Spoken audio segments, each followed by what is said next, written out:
All right, let's jump right into it.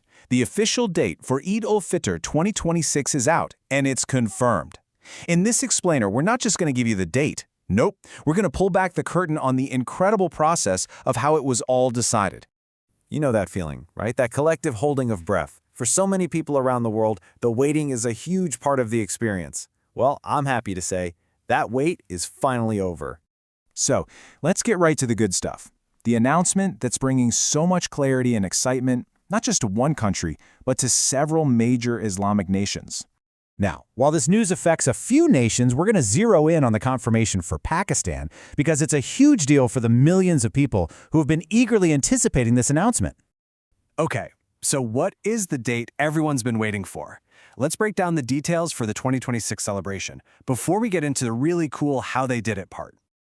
The number you need to remember is 20. That's right, the full, officially confirmed date for Pakistan is Friday, March 20th, 2026. So go ahead and mark your calendars. But have you ever wondered how a date like this is actually set in stone? See, what's so fascinating here isn't just the date itself, it's how it was confirmed. This wasn't some simple prediction or a lucky guess, it was a formal declaration from a very specific and important authority. The group in charge of this huge decision is Pakistan's Eid UL Hilal Committee. Think of them as the official moon-sighting body for the nation. Their word is final. They hold a formal meeting where they go over all the evidence and, crucially, listen to testimonies from witnesses all across the country who have actually physically seen the new moon. And this is where it gets really cool. Because the final decision isn't just one or the other. It's this perfect blend of cutting-edge science and timeless tradition coming together. It all follows this really clear four-step process. First, you have the scientific bodies. They provide predictions using astronomical data. That data then gets taken to the big formal meeting of the Eid UL Hilal Committee.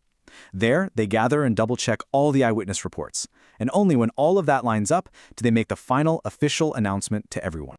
This really shows you the two pillars holding up the whole decision. On one side, you've got hard science. We're talking forecasts from astronomy experts and data from Pakistan's meteorological department. And on the other side, you've got the human element, the traditional verification by the committee, which all comes down to credible people seeing the new crescent moon with their own eyes. And here's the most important takeaway from all this. The scientific forecasts and the real-world traditional sightings lined up perfectly. When the data on the screen and the observations on the ground match up, that gives the final date an incredible, rock-solid level of certainty. It's just awesome. So with that confirmation, the only thing left to do is look forward to the celebration itself. From all of us here, Eid Mubarak in advance. Which really just leaves one last question for you. How are you going to celebrate?